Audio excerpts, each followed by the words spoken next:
Baik. Kita akan lanjutkan dengan bab selanjutnya. Biarpun tidak akan kita baca semuanya, kita sampai babun nahyi an ta'dzibil 'abdi wad-dabati wal mar'ati wal waladi. Bab larangan untuk menyiksa budak. Kemudian kendaraan binatang, kuda, unta. Wal mar'ati, perempuan. Wal walad, anak, bihuri sababin syar'in, tanpa ada sebab syar'i, tanpa ada sebab yang diizinkan. Au zaidin ala qadril adabi, atau kita menghukum lebih daripada sekedar untuk mendidik. Mendidik boleh memberikan hukuman, tapi tidak boleh berlebihan.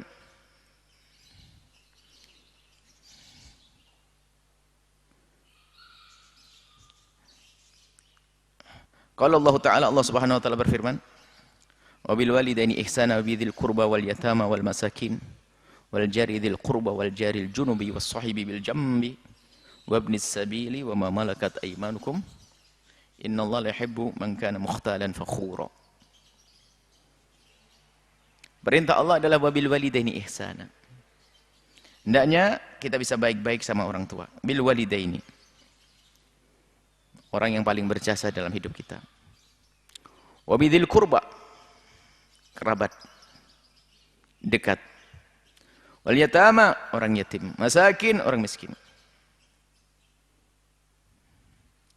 Wal jari dzil qurba, kerabat dekat, tetangga dekat. Wal jaril junubi, wal jaril junubi, tetangga jauh. Wasahibi bil jambi, siapa mereka? Ini agar kita bayangin siapa-siapa itu. Wasahibi bil jambi,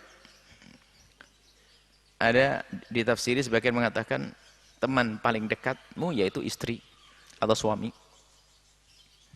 Ada mengatakan kalau lagi berduaan ya teman bepergian. Makanya kalau bepergian kan cuma berdua. Jangan sampai ngomong kita nyelekit, gak enak banget sepanjang perjalanan, masih 4 jam lagi. Waduh, ngomongnya mulai tadi celaka-celekit. Celaka-celekit. Ya, kamu enggak mandi ya? Ya? Tahu di perjalanan kan susah mandi.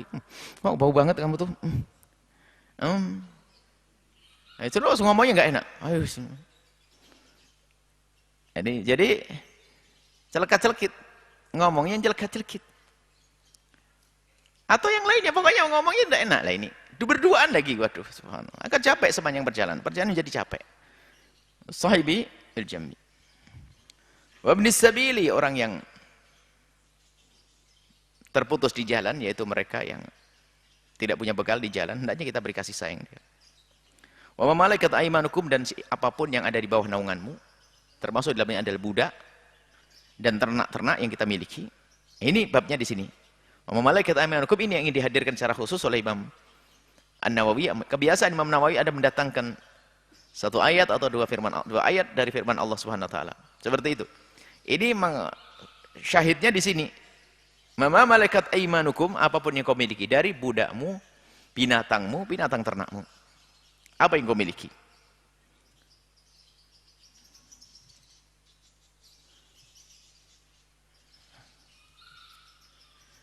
Innallaha la yuhibbu man kana mukhtalan fakhura. Allah tidak senang, ya. Karena apa? Kalau kita merendahkan mereka itu.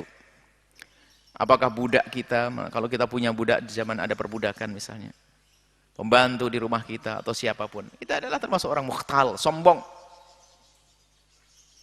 Fakhur, yang membanggakan diri. Sifat jelek. Jadi tanda-tandanya orang sombong yaitu tadi, itu nggak bisa menghargai tadi yang disebut. Dimulai dari orang tua yang paling berjasa. Semuanya ada yang menemaninya sampai budaknya. Baik, hadis yang pertama. Wa an Ibnu Umar, dari Sayyidina Abdullah bin Umar radhiyallahu taala anhuma, anna Rasulullah, sesungguhnya Rasulullah sallallahu alaihi wasallam qala, bismillah, "Udzibat imra'atun fi hirratin habasatha." Dalam riwayat lain sajanatha. Udzibat imra'atun fi hirratin habasatha hatta matat. Ada seorang perempuan dihukum, disiksa di neraka. Fi hirratin, karena seekor kucing, habasatha, yang ia sekap. Dalam riwayat sajanatha, yang ia penjarakan, ia tangkap. Hatta mata, sampai mati. Fadakhalat fiha an-nar, sehingga mati fiha di sini artinya biha bisababnya. Karena itulah dia masuk neraka.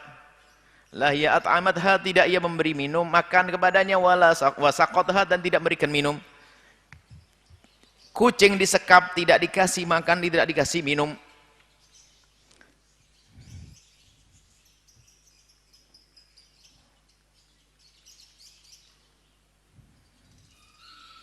Ada riwayat yang berbeda berbunyi idhabasatha walahiyya tarak idhabasatha, dia telah menyekap, walahiyya tarakatha, tidak dibiarkan juga. Jadi pilihannya dua, kalau disekap kasih makan kasih minum, atau dilepas kalau tidak bisa ngasih makan biar cari makan sendiri. Ini enggak, disekap tidak dikasih makan, tidak dibiarkan juga, ta'kulu min hasyaisil ardi, tidak dibiarkan keluar biar makan rumput-rumput bumi. Hasyaisul ardi, hasyaisil ardi, fathil kha'i al-mujamati dengan fathah kha, khasyais, bishin al-mujamati al-mukarrati, khasyais, khasyashi, ada khasyas, khasyasil ard. Khasyasil ard adalah ya binatang-binatang kecil yang melata, yang cicak kayak atau apa gitu, yang senangannya kucing. Nah ini subhanallah, perlu kita ambil pelajaran apa? Zalim kepada binatang. Binatang yang kami hadirkan dalam satu oasa adalah seorang wanita yang berbuat zalim kepada seekor kucing pun ternyata bisa menjadi sebab mereka masuk neraka. Sementara kezaliman yang terjadi bukan kepada seekor kucing saja hari ini, kepada manusia. Dengan kucing saja, kucing itu apa sih artinya, kan begitu, binatang. Tapi bagaimana kita zalim kepada manusia? Ini harus waspada kita. Yang kita ambil pelajaran adalah ya di balik ini hanya seekor kucing saja menjadi sebab masuk neraka. Karena apa? Sifat zaliman di dalam dirinya. Artinya dia bisa saja zalim kepada siapa saja, enggak peka lagi babnya.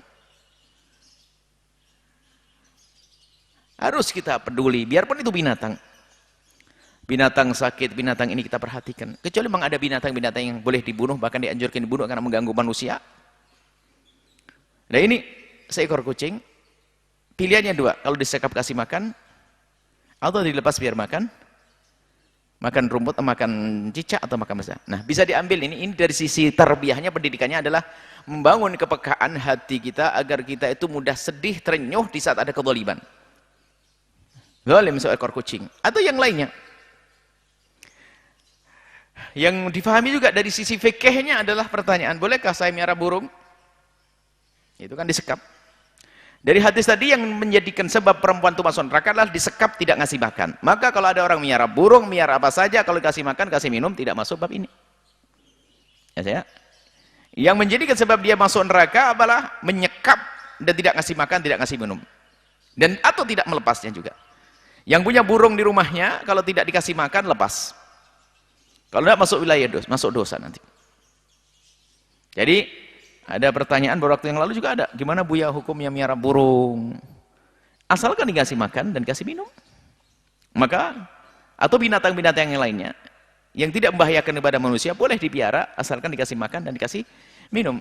Bahkan mungkin lebih enak lagi makanan yang nggak usah cari makan. Boleh, karena yang disebutkan dalam hadis ini adalah wanita dihukum di neraka karena apa?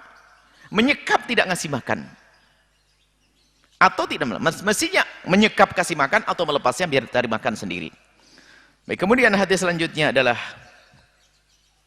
wa anhu, dari Sayyid Abdullah bin Umar juga, annahu marra bi fityan, dia melewati anak-anak muda min Quraisyin. Ini kayaknya ngelihat pemanah ini. Seorang anak-anak muda pemanah ini.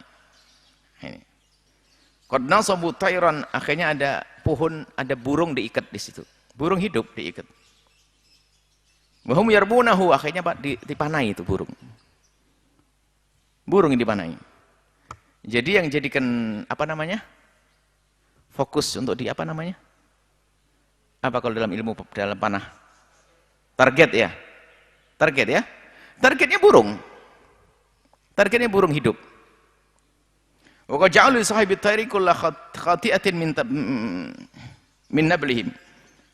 Jadi setiap orang ini berlomba untuk bisa mengenakan daripada busurnya tadi, apa anak panahnya.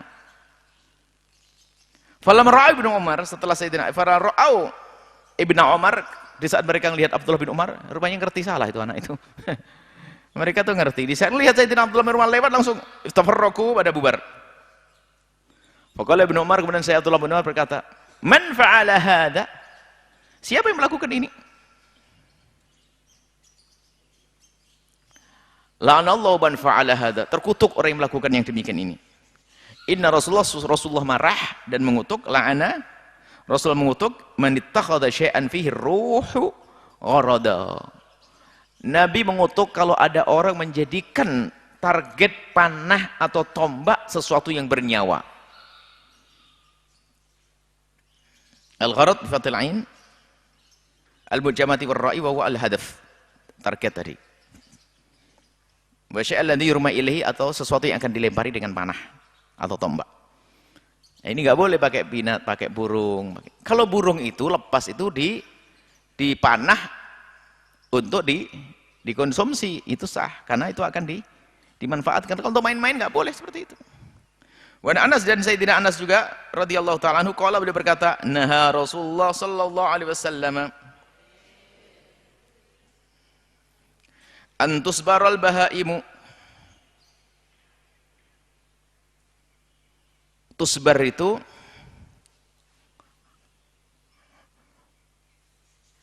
binatang yang sudah di kandang, yang sudah jinak, lalu dibunuh. Binatang yang sudah jinak lalu dibunuh, itu nggak boleh. Bolehnya apa? Menyembelih dengan cara yang ditajamkan pisaunya. Maksudnya kalau ada kambing kok dibanting-banting sampai mati, ya nggak boleh. Biarpun nggak dimakan tetap nggak boleh. Lepas kalau nggak mau. Tapi kalau binatang liar, kijang dan sebagainya, panah dan sebagainya, karena liar. Jadi kalau sudah dia tuh jinak, maka cara nggak boleh pakai panah. Jadi di rumah misalnya apa? Mau latihan manah, dilepas kambingnya, dipanah, nggak boleh. Kambingnya kambing jinak kok dipanah, haram, dosa. Dan nanti setelah mau dipanah mau saya sembelih, oh nggak boleh, sembelih saja sudah. Yang boleh adalah kijang yang liar di hutan sana, boleh itu, karena nggak mungkin dipegang karena dia lari. Beda. Ini maksudnya tusbar al-bahaimu itu adalah binatang-binatang yang sudah jinak, yang sudah rumah, sudah dikurung, sudah dipegang, tak taunya dijadikan sasaran untuk main tombak-tombakan. Dibunuh dengan cara seperti itu. Biarpun akhirnya disembelih nggak boleh. Barangkali kita pernah mendengar juga, kalau tidak salah ada mana latihannya beneran, ayam dilepas. Nggak boleh ayam dilepas lalu dipanah sambil lari naik kuda. Jangan ayam, nggak boleh. Latihan di hutan. Ke hutan beneran kalau latihan. Jadi ayam dilepas di lapangan, nanti kejar-kejaran gitu. Ayamnya pakai nggak boleh gitu. Karena ayamnya sudah ayam dipegang, disembelih saja kalau mau dimakan. Subhanallah. Ini kasih sayang baginda Nabi yang dirasakan oleh binatang juga. Wa Nabi Aliin Suwaid bin Muqarrin radhiyallahu ta'ala anhu qala, dari Abu Ali Suwaid. Abi Ali Suwaid ibn Muqarrin radhiyallahu ta'ala anhu qala laqad ra'aituni. Ini babnya beda, kita lanjutkan pada pertanyaan yang datang insyaallah. Ini masalah binatang, dua hadis tersebut ya. Binatang, urusan binatang. Jadi jangan sampai ada di antara kita membunuh binatang tanpa tujuan, tanpa sebab. Akan tapi ada beberapa binatang yang boleh dibunuh yang membahayakan, seperti ular ya, yang mengganggu, anjing akur, anjing yang galak yang mengganggu orang. Itu adalah kemarin sudah disebutkan yang boleh dibunuh. Baik. Tapi binatang-binatang yang tidak boleh dibunuh jangan iseng. Kecuali memang ada tujuan kita, adalah misalnya kijang di hutan untuk kita sembelih, kita konsumsi. Tapi kalau ayam di rumah kita lalu kita tembak, ini nggak boleh, haram, dosa hukumnya. Ini adalah sebetulnya kalau kita cermati, lagi-lagi pendidikan dari baginda Nabi, melatih kepekaan rasa kita agar kita punya kasihan kepada siapapun dan apapun. Agar kita, kalau kita sudah punya kasihan dengan apapun, bukan siapapun, maka dengan siapapun kita akan lebih kasihan. Dengan kucing saja tidak berbuat zalim. Jangan. Aneh sekali sama kucing yang tidak zalim sama saudaranya berzalim. Nggak mungkin seharusnya. Karena dirasakan dengan hatinya. Jadi perlu kita menghidupkan rasa kasihan Dan itu yang diajarkan Nabi SAW sampai dikutuk itu orang yang main menjadikan sesuatu yang bernyawa untuk target panah di saat dia berlatih untuk rimayah, latihan memanah atau latihan main toba. Ini saja subhanallah. Semoga Allah menjadikan kita hamba-hamba yang bisa untuk menjaga perasaan siapapun dan apapun, siapapun dari manusia, sehingga kita tidak akan menyakiti dengan lisan kita, dengan perilaku kita, dan juga semoga Allah Subhanahu wa taala mudahkan kita untuk mensuri taladani baginda Nabi Muhammad sallallahu alaihi wasallam. Wallahu a'lam bissawab.